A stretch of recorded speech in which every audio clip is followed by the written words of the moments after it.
Antes de iniciarmos o nosso episódio de hoje, a Rádio do Bode se sente na obrigação de fazer uma nota em repúdio à publicação que o Luciano Pires, host do Café Brasil Podcast, presidente interino da ABPOD, Associação Brasileira de Podcasters, fez na página do Facebook da ABPOD, revisionando o golpe de 64, que foi um momento triste e tenso e de regresso no processo democrático brasileiro, que trouxe e traz tanta tristeza para o povo que luta. Trago aqui uma narração do Cristiano Barba, host do Teologia de Boteco, feito para um texto produzido pelo Marcelo Pereira, do Grama Podcast. A Rádio do Bode endossa que o único golpe possível é um rabo de arraia na cara de fascista.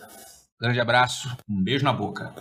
Nós, podcasters progressistas, não relativizamos a tortura, não compactuamos com a perseguição e o cerceamento de direitos.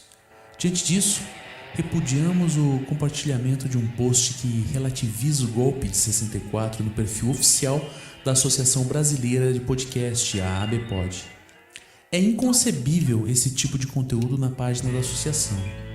Em 31 de março de 1964, foi implementado no Brasil um regime militar que torturou opositores e opositoras e assassinou centenas de pessoas. É inconcebível que a ABPOD use seu perfil pessoal para relativizar um regime ditatorial que, entre outras perversidades, perseguiu a imprensa livre e independente, algo que essa associação deveria sempre zelar.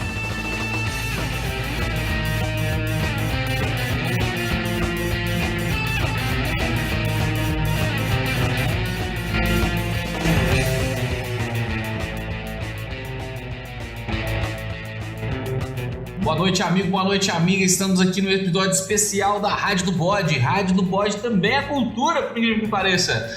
Estou aqui com meu amigo Alan Kennedy. Boa noite, caros amigos. No auge de sua empolgação. E estou também com meu amigo aqui, Marlon Nunes. Boa noite, boa noite, boa noite. Eu sou o Marlos Reis. Estamos aqui nesse episódio especial da Rádio do Bode, depois de tantas primaveras, para tratar aqui da produção literária dos meus dois cúmplices aqui. Tanto o Marlon Nunes quanto o Alan Kennedy acabaram de lançar aí seus livros nas mais diversas plataformas digitais e também em versão impressa. Não é isso? Tem versão impressa e digital dos dois, não tem? Sim. Vamos começar aqui então em ordem alfabética. Vamos começar aqui pelo Alan. Alan Kennedy acabou de lançar aí uma coletânea de poesias intitulada Devaneios da Meia-Noite. É isso? Isso mesmo. Fala pra gente aí, Alan, desse livreto aí que vocês... Livreto não, que o Walter já nos corrigiu. Não é um livreto. Bibliotecários falam que é acima de 50 páginas, já pode ser considerado um livro. Obrigado, Walter. E o meu tem 55. O seu tem 55, exatamente. Não sei de onde ele tirou essa porra, não, mas... O meu é da época que eu transformava lobisomem, entendeu? Aí a minha versão lobisomem escrevia poemas aí. Tipo Ney Mato Grosso. Lobisomem! Tipo Ney Mato Grosso. Nunca vi rastro de cobra nem couro. Lembrando que o lobisomem do grupo é o Marlon, né? Mas aí o que acontece? Na verdade, eu publiquei, né? Eu tive a oportunidade agora de publicar uma coletânea de poemas, só que são poemas da minha época que eu trabalhava de madrugada e fazia, ainda era aluno de graduação, início do curso ainda de filosofia, onde eu comecei a produzir algumas coisas, né, quando eu trabalhava na empresa de madrugada, e aí eu resolvi pegar esses poemas e montar essa coletânea e publicar. Mas então Alan Kennedy Early Years, né? O início de carreira da sua produção literária. Você fez alguma coisa depois disso também que você está guardando? Sim, eu tô fazendo alguns estudos, algumas análises, e eu tenho como proposta lançar outros livros, né, com uma visão um pouco mais amadurecida em relação, né, a esses primeiros poemas, até porque o foco desse primeiro momento são poemas voltados mais à questão de relacionamento, essa coisa do apaixonado pela vida ou por uma pessoa, etc. São poesias românticas, assim, no mais real sentido da palavra, né? Sim, é quase mas basicamente crepúsculo. Isso. E sempre com essa conotação de observar as características meio idealista, assim, podemos dizer. Pois é, bacana, cara. Seu livro devo dizer que tá bem bonito, bem editado, tá... Você editou. Fui eu que editei. Propaganda foda agora. Se precisar, tá, Diagramou, gente? Pode mandar mensagem pra nós. Designou. Cobro muito barato, viu, pessoal? Ô, Alan, deixa eu te perguntar uma outra coisa aqui, cara. Os seus poemas, você falou que eles sempre tem a questão, tem como característica a questão da observação, mas ele parte de uma visão, de acordo com a minha interpretação, né, uma visão meio propositalmente ingênua, ou tô errado? Sim, até porque eu tinha por volta de 19, 20 anos na época que eu escrevi esses poemas, então eu tinha essa questão ainda da infantilidade, dessa transição para a fase adulta, e eles são bem característicos nesses poemas mesmo. Ele era um incel. Não conhecia. O Marlon hoje tá com fogo no rabo, hein, bicho? É inacreditável. Nossa senhora, bicho. Vai sentar na lata d'água, sô. Puta que pariu. Ô, Marlon. Não totalmente incel, porque eu trabalhava no centro. É o Zé Pilinta que baixou. Entendeu? Você ia nas tia lá no... E aí depois eu escrevi o poema pra elas. Opção, eu recomendo. Seu poema pra elas é tipo aquele do Marlon sobre a prostituta? Não. Se quiser eu leio o que vocês querem. Não, tá bom, já foi suficiente, cara. Não, eu leio de novo, porra. Propaganda, merchan, ó. Vamos terminar aqui o papo com a Lanço. Esse título, que é Devaneios da Meia-Noite, você quer explicar? Você quer? Ele remete à ideia de madrugada, né? Que era esse sonhar acordado, né? Que eu passava por esse processo de inspiração na época porque eu trabalhava de madrugada no back-office da Oi. Então, entre o fechamento de protocolos ao outro, vinha algumas ideias, a maioria delas, às vezes, escutando música, ou conversando com um colega, ou lendo alguma coisa enquanto executava o serviço. E aí vinha essas ideias, assim.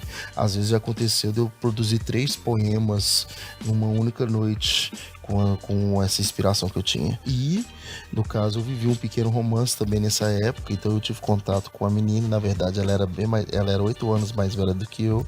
E isso meio que influenciou muito no meu desenrolar desses poemas, né? Muitos poemas, inclusive, eu descrevo esse relacionamento que a gente tinha, que era um tanto pouco platônico, no sentido usual da palavra, como as pessoas gostam de dizer, né? Não no sentido real, mas assim, que descreve depois esse processo de aproximação, uma amizade que se tornou um romance, e aí depois, né, um desfecho trágico, podemos dizer assim, não trágico, totalmente trágico, mas que algo que não deu certo, mas que pelo menos me possibilitou produzir os poemas. Massa, cara. Fala pra gente aí onde é que quem quiser, quem se interessar pelo seu livro aí, onde é que encontra, como é que faz? É uma produção independente feita pela Amazon, então eu não tenho livros impressos comigo. Então quem tiver interesse tem que entrar no portal www.amazon.com. É o portal internacional para edição impressa, digitar o meu nome ou o título do livro na pesquisa, que você consegue baixar, adquirir a versão impressa. Ela está $5, dá uns R$20 mais ou menos.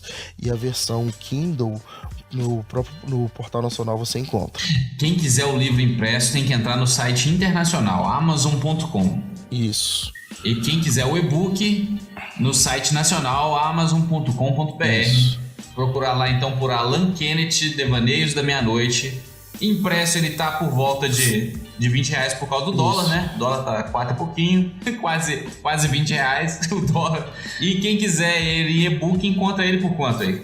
É mais ou menos, agora eu não lembro o preço de cabeça, mas tá na fase de $2-3 também. É coisa bem baixa assim também. $1, $1 e pouco, acho que tá de R$5, se não me engano. 5 ou 6 reais. Pessoal, quem quiser um pouquinho mais barato, eu tenho o PDF que eu posso passar, tá? Tem esse preço bem camarada. Preço bem camarada. E quem quiser impresso, eu tiro um xerox aqui e entrego, tá bom? Grande abraço. Vou recitar um dos poemas, né, pra galera ter como... Esqueci, cara, esqueci disso, é isso mesmo. Pra vocês terem ideia mais ou menos dessa inocência que ele falou. Doce olhar que me inspira ao luar. Vejo-te agora, procuro me entregar aos sonhos previstos no imaginário e aos delírios de te amar. Busco teu sorriso, como as ondas buscam a areia e o rio busca o mar. Sendo teus olhos o meu porto seguro e tua linda face o mar onde eu vivo a navegar. Pronto. Bonito.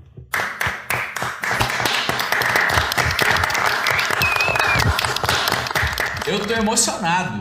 Tô aqui em pranto. Foi até sexy. Bem envolvente o jeito que seja. Vamos então aqui agora falar com o Marlon. O Marlon, eu não sei absolutamente nada do livro dele, porque o Marlon tá querendo fazer a gente comprar o livro dele em vez de presentear os amigos. Que bom. Não sei nada. Inclusive teve o lançamento agora, dia 23, né? Dia 23 de março, lá em Belo Horizonte. Que bom, velho, que você não sabe nada. Você não foi. Não foi. E você não foi. O Alan tava lá, inclusive. O que eu acho uma vergonha. Um exemplar. Olha que lindo. Como aí? Isso que é amigo de verdade. E você vai comprar o meu. Isso é um amigo, claro. Sempre, claro. Vou comprar 2, inclusive. Não dá pra dar de presente. Vamos falar aqui então do livro do Marlon. Ô Marlon, são 2 livros ou é um só? Cara, são 2. Um de poemas que foi, igual foi dito por você agora, eu lancei na Biblioteca Pública Estadual de Minas Gerais, na Praça da Liberdade, né? Agora sábado passado, dia 23 de março de 2019. E foi um evento muito bacana, né? A gente fez um sábado de manhã de 9 a meio-dia. E qual que é o nome do livro? O livro chama-se A Solidariedade Vai Até Onde Vai o Interesse. E foi... Poemas. Sim, esse é um livro de poemas.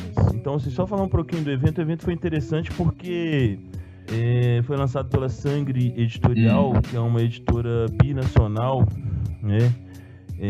Argentina e brasileira, e com alguns autores de outros países latino-americanos também e de várias partes do Brasil. Então, assim, esse lançamento coletivo proporcionou o encontro de vários escritores, vários poetas de várias partes da América Latina, e foi bastante interessante. Dentro de 3 horas a gente teve mais ou menos aí de 450 a 500 pessoas circulando na Biblioteca Pública Estadual. Foi muito bacana mesmo, com o café da manhã e tal, foi interessante. Pô, eu queria ter ido, cara. Inclusive o Surfista Platinado estava presente e a Clarinha, beijo Clarinha, também estava lá. Os nossos amigos Surfista Platinado, Alambrado, né? A Clarinha, maravilhosa. O Flávio... Como é que é o apelido do Flávio mesmo? Vocês falaram lá, eu esqueci. O Flávio é quem? Luke Cage Rastafari. Não, mas o Flávio... O último que me vem à cabeça tem a ver com a denúncia na reunião pedagógica que teve na escola. Puta merda, não, cancela, não fala não.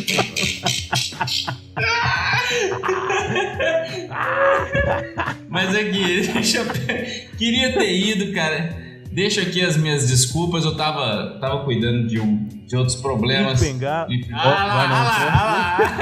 Kid Bengala. Essa eu vou deixar. As questões.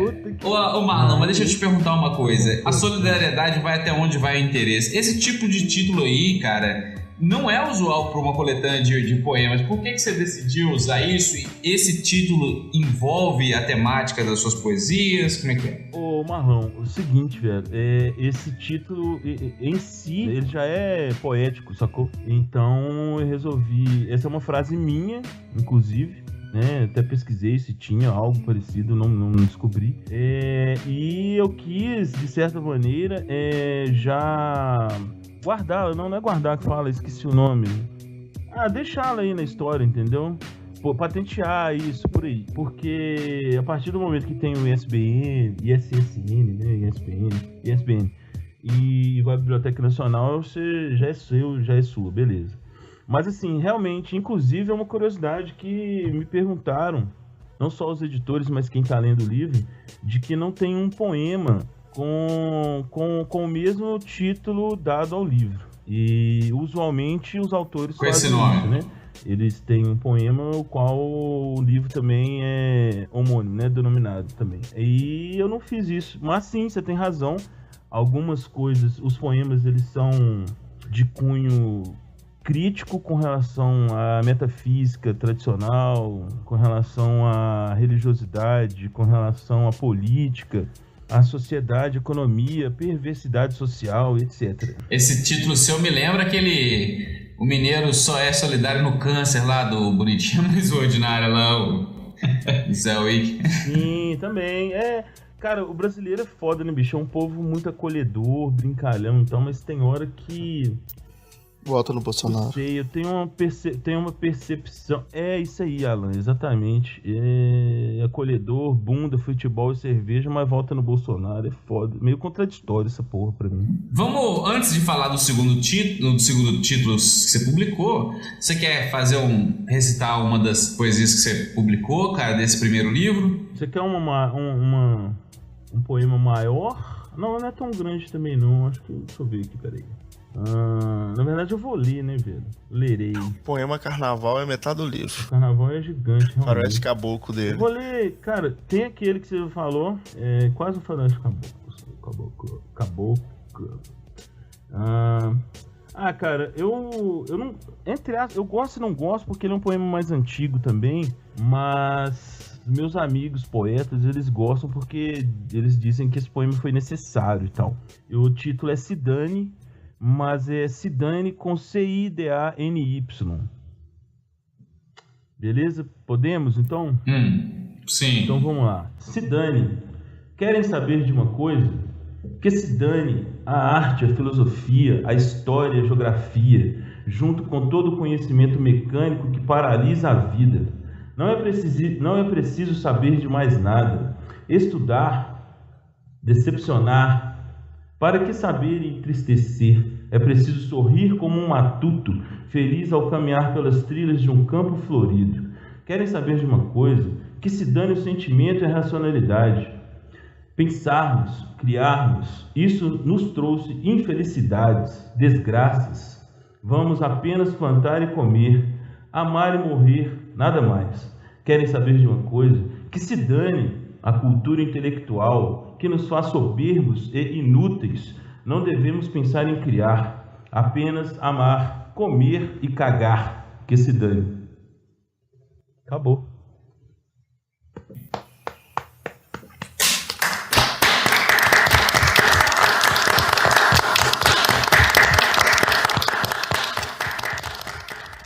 Necessário mesmo, pertinente, cara. Apesar da gente não ter falado nisso sobre o livro do Alan, mas eu já estendo aqui a pergunta para ele também. Por que poema? Por que vocês estão escrevendo poema, velho? De onde vocês tiraram poema? Vocês leem? Vocês gostam? E por que vocês estão trabalhando aí com versos livres, né? Porque no caso e muitos de vocês também, em muitos casos do Alan sim, em muitos casos não. Versos brancos também, sem rima. Alan? Pode falar primeiro, Marlon. É você, a pergunta é pra você, porra.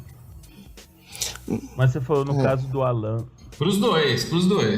Do Alan, porque eu já li o livro dele, né? Não, na época que comecei a produzir, eu tive, como eu falei, estava iniciando o curso de filosofia, tive acesso a alguns pensadores que vão para essa vertente da poética, né, contato com alguns amigos, e aí eu fui sendo aos poucos inserido nesse universo, e, né, eu li muita coisa na época, Fernando Pessoa, próprio algumas coisas Carlos Drummond de Andrade na época, mas eu acho que a influência maior foi a partir da obra do Fernando Pessoa mesmo na época, assim, embora, né, que fez com que eu tivesse esse desprendimento para começar a escrever, e também a influência dos meus próprios amigos, colegas de sala, ou de curso, inclusive, não só de sala, que também escreviam poesias, e a gente conversava. E aí nessas conversas, nessas discussões, eu resolvi começar a escrever algumas coisas. A abstinência de métrica e de verso livre é intencional? Como é que é? Sim, eu acho que ele me dá uma possibilidade de expressar de forma mais livre, né, as ideias, embora eu aprecie muito a construção de sonetos, essa questão da métrica, mas ainda é algo que eu tenho que também trabalhar mais, sabe, para conseguir desenvolver. Mas eu acho que o poema livre, ele te dá uma liberdade para você construir, né, e quebrar um pouco, às vezes, a própria constituição, como que eu posso explicar, daquela coisa mesmo tradicional, podemos dizer assim.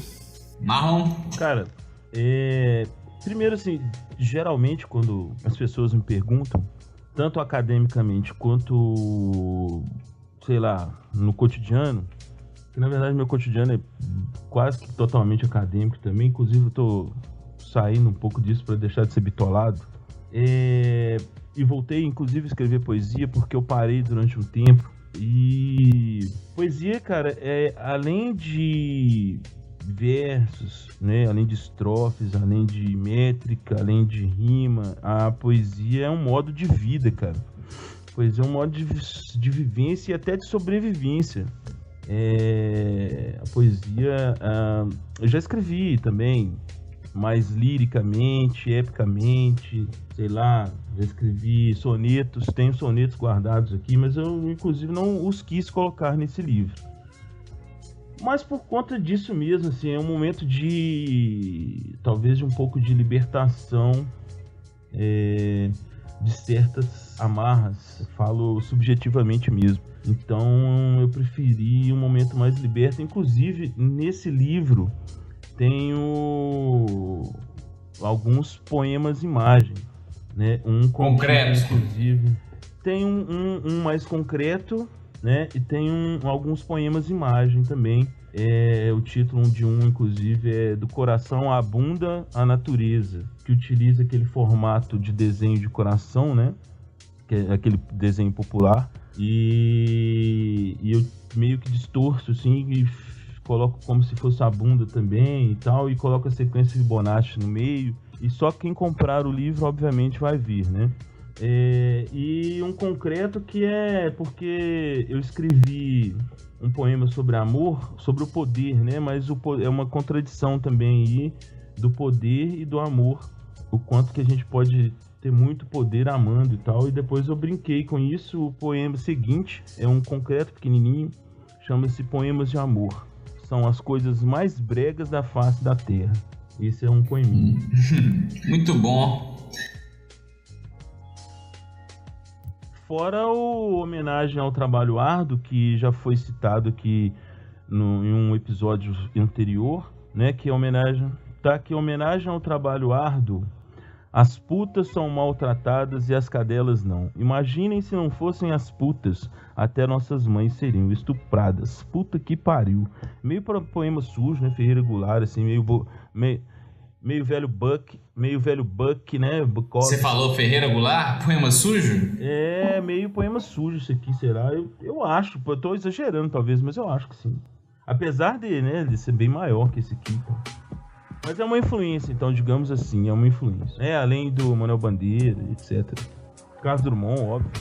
Bacana. Quem quiser comprar, como é que faz? Cara, na verdade tem no site da editora, mas eu tô com alguns exemplares, eu vendi alguns lá sábado. Eu tenho alguns para vender ainda, pode ser diretamente com o autor. Quem que é o autor desse cara? Porra, sou eu, caralho, Marlon. Tô falando dos meus poemas, porra. Diretamente comigo, né? Só impresso, então, tem e-book? Não, esse tá só impresso por enquanto, entendeu? Mas a editora tá... Me parece, pelo caminhar da carruagem aí e tal, ela vai disponibilizar e-book Bacana. Também. Bacana, galera. Tá vendo aí? Eu gostaria de parabenizar meus dois amigos, e eu já falei isso pro Marlon, e se eu não falei pra Ana também fica falado aqui. Só do fato de produzir e lançar já é uma conquista assim, que eu admiro num nível intergaláctico, né? A pessoa conseguir mobilizar seu corpo e sua mente em uma produção artística, seja ela qual for, conseguir levá-la ao ponto de disponibilizar ao público. Eu acho isso incrível. Quem me conhece sabe que eu tô falando a verdade mesmo. Eu admiro muito vocês dois por ter conseguido chegar nessas etapas aí. Tenho certeza que não vai ser a última e nem a primeira, né? Já participaram de várias outras coisas. Fica aqui o meu abraço. Você tava querendo falar alguma coisa, Alan? Você tava suspirando? Não, só pra lembrar que a foto também da capa do meu livro, ela foi produção minha. Não foi não, a produção foi minha. Você tirou a foto, mas eu produzi, cara. Vocês dois são legais demais. Mas eu falo assim que a foto foi produção minha, não a capa, entendeu? Que eu também trabalho com fotografia. Ou falar nisso, quem vai pagar cerveja pra nós comemorarmos os lançamentos aí? O Marlon tem que pagar, ó. Eu só vou deixar claro aqui que o livro do Alan eu vendo mais barato, mas o do Marlon eu não vendo. Mas se eu conseguir uma cópia dele, eu tiro o xerox e entrego de graça pras pessoas, porque o Marlon não me deu uma cópia dele. Eu acho isso um absurdo, tá forçando eu comprar esse livro. Mas tá tudo bem. Pra encerrar aqui esse episódio... Peraí um pouquinho aí, eu não falei do outro livro, pô. Ah, é, cara, é verdade, tem um outro livro. A gente pode fazer um episódio só do outro. Dá uma ideia aí, o que é o outro livro? Vamos lá. Esse livro é a adaptação da minha dissertação de mestrado para o formato livre e tal, né? Mas com uma mudança, um pouco de mudança na linguagem, né? Etc e tal. O título do livro é O Corpo Hiperreal em Crash e a Festa Tecnológica, Sedução, Simulação e Fragmentação. Então, ao contrário, né, do livro de poesia, é um livro que demandou bastante tempo, demandou mais estudo. Não que o poema não demande estudo, não é isso, né? Mas é um livro acadêmico, mas que eu acredito que, de certa maneira, todos possam ler também, com um pouquinho de um pouquinho mais de criticidade ou critério, né, para pesquisar alguns termos e tal, a pessoa lê tranquilamente. Quando é que você defendeu o mestrado? Ah, cara, eu defendi em 2014. Inclusive, fui o único a tirar a total na defesa, de todos que passaram pelo pós-link do Cefet-MG. Só pra deixar aqui, não como soberba, mas como orgulho, né? Orgulho próprio, inclusive. É porque as pessoas também são muito bobas, né? As pessoas às vezes você fala assim, pô, tirei 100, tô orgulhoso de tal coisa, a pessoa acha que você é soberbo. Não tem nada a ver com a calça nisso, mano. Humildade tem hora que é superestimada. Eu sempre falo isso. Nada a ver, cara. Você tem que falar mesmo que você faz as paradas. E é legal, bicho. A pessoa tem que estar aberta ao diálogo, inclusive pra te ajudar, né? Exatamente. Com incentivo, porque você veio de periferia, né, uma pessoa de família humilde, igual é o meu caso, é uma forma da gente incitar as outras pessoas a correr atrás. Se a gente consegue, por que fulano ou ciclano não? Um exemplo de vida, eu diria. Um exemplo de vida. Com certeza. E assim, cara, você tem que ver, assim, é muito bom você ter falado isso, Alan. É legal porque eu tô participando da FLIR, que é Feira Literária do Raul, que é uma escola lá em Betim, e você tem que ver que legal, cara, os meninos participarem, visualizarem que é possível, porque para eles está muito distante, sabe? Parece que o autor é um ser alienígena, assim, um ser de outro planeta. Então eles visualizam que o cara tá ali perto, né, velho? Sim. Lecionando, trabalhando com eles e tal. Aí eles ficam assim, pô, que massa. Muitos estão produzindo poemas, inclusive, né, e tal. Aí se vocês quiserem ir também, já os convido para ir à FLIR. Bacana. Na Escola Municipal Raul Saraiva Ribeiro. Então, assim, falando mais um pouco do livro, Marlos e Alan, igual eu falei com vocês, um livro que vai tratar aí fenomenológica e epistemologicamente de vários aspectos relacionados ao corpo, historicamente falando, passando pelas sociedades pré-industriais, por exemplo, né? Tem uma pegada antropológica e pega como alegoria um livro do J.G. Ballard que chama Crash, Estranhos Prazeres, que depois se tornou filme também, com o Dave Cronenberg, em 96, o livro de 72 e o filme de 96, o qual, né, as pessoas, elas reproduzem os acidentes automobilísticos de pessoas, de estrelas, né, tipo James Dean, etc. E reproduzem aquilo, batem os carros e depois depois de sentir aquele prazer, aquele êxtase, eles ainda transam, né? Então, eu peguei, juntamente ao Baudrillard, Jean Baudrillard, um filósofo francês, né, que tem um texto sobre o Crash também. Eu peguei essa ideia e desenvolvi com relação ao orgânico e o inorgânico, o quanto que nós estamos imbricados, né? Juntos, coligados, ligados à tecnologia e muitas vezes não percebemos, e isso faz com que a gente seja objetificado, o corpo seja objetificado o tempo todo, o que o Baudrillard determina ou chama de hiperrealidade. A gente perde o senso de realidade. Talvez, justamente a partir daqui, a gente possa falar no episódio futuro, igual a gente já vem falando, sobre os incels e os IMD ou MGTOW, né? Porque tem a ver com isso também. E tem a questão da indústria cultural, tem o Adorno, tem uma pancada de coisas. Eu vou só ler aqui alguns, se vocês permitirem ainda, alguns títulos e subtítulos no sumário. Então vamos lá. Da reversibilidade, o deslizar da simulação, um breve histórico do corpo na técnica, materialização para além do corpo, a do espírito, amplexos da simulação, a fertilidade da reprodução dos corpos simulacros, o corpo e a bendita velocidade da luz espetacular, barulhada essa híbrida, Crash, estranhos prazeres, o corpo híbrido em Crash, corpo e tecnologia, a contínua rentabilidade espetacular do corpo, cavando a própria cova, o célebre no lugar dos deuses, técnica, sedução e o terror, a derrocada corporal automobilística nas cidades. Inclusive esse trecho aqui eu publiquei na UFO, Universidade Federal de Berlândia, num congresso que eu esqueci o nome agora. Mas aí eu passo por uma coisa mais fáustica e prometeica, né? O projeto... Eita porra. O projeto de Vogel em Fausto em Crash, né? O gozo mais que patológico, as ruínas protéticas da confusão contemporânea, do masoquismo à funcionalidade total, o corpo-sistema, o meio ao fim da paisagem drive-thru, enfim, a morte da ficção científica, e aí vai. Aí sim, tem a sinopsezinha que, se você permitir, eu leio também. Então vamos lá, ó. O texto demonstra o processo de reversibilidade do corpo, de orgânico para inorgânico, passando pelas metáforas de máquina a ele atribuídas, até o seu desaparecimento nas biotecnologias, tomando como elementos elucidativos e justificativa o livro e o filme Crash, respectivamente de J.G. Ballard e David Cronenberg. O automóvel demonstra o meio como fim e o corpo refém da técnica vai de orgânico para inorgânico, numa relação fáustica, sem limites, aparentemente irreversível, aprofundada a cada instante de desenvolvimento da linearidade da razão. Acho que tá bom por não. A produção contínua de modelos, eu vou cortar um pedaço aqui porque senão demora demais. A produção contínua de modelos de simulação coloca os corpos diante de imagens que afunilam as subjetividades. Os meios de comunicação possuem papel fundamental para a continuidade desse processo. Na festa tecnológica, o corpo de metáfora maquínica vai em direção à transcendência técnica.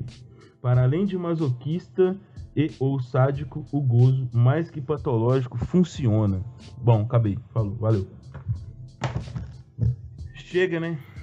Meu amigo, depois desse vendaval de palavras, eu não sei nem o que dizer. Estou aqui perdido, completamente perdido. Trouxe aqui para encerrar, para dar um tchau mesmo, e agradecer o pessoal por ter ouvido a gente até aqui, por ter tido paciência, né? Eu tenho certeza que esse não é o tipo de coisa que você estava esperando para essa semana, mas a gente precisa abrir aqui espaço para os nossos amigos escritores. Quero agradecer. Antes de ler o poema, tem que ler o comentário lá do YouTube, cara. Não podemos ir embora sem isso. Então, rapidão. Semana passada a gente estava falando sobre. Semana retrasada, na verdade. Era sobre o que, Alan? Assombração. Entidades. Assombrações. Então, peraí. Rádio do Bode. Hoje uma pessoa me perguntou se o nome do podcast Rádio do Bode tem alguma coisa a ver com a maçonaria, cara. Eu não sabia o que responder. Eu falei que sim. Mentira, eu falei que não, cara. Eu tô com ele aberto aqui, você quer que eu leia?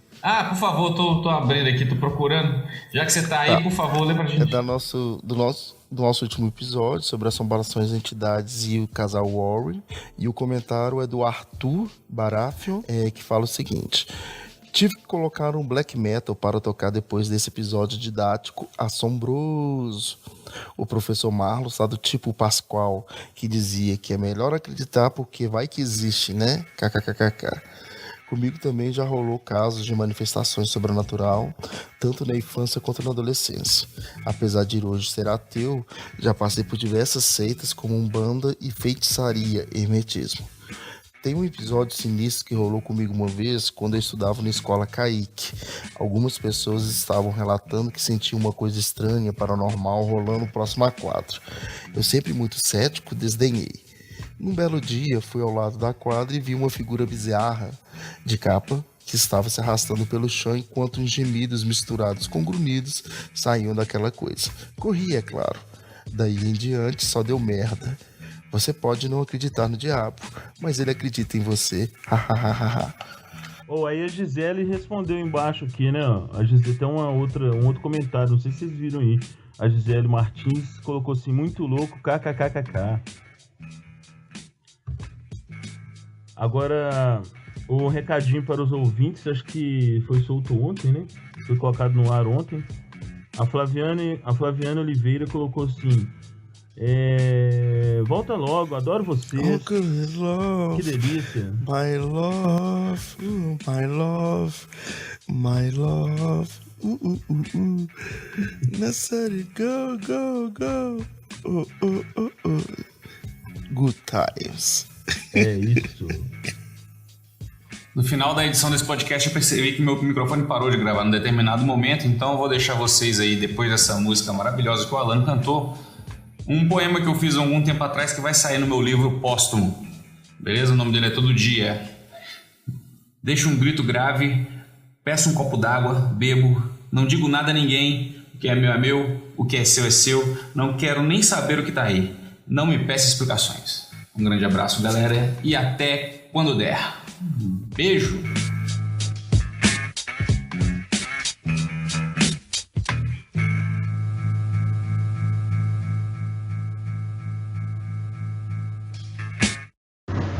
Não tem aquelas festas que a mãe da gente falava pra gente não ir, tomar cuidado, que eles iam pôr umas coisas na bebida da gente, que a gente ia ficar muito doido, ia acordar em uns lugares sem saber onde tava.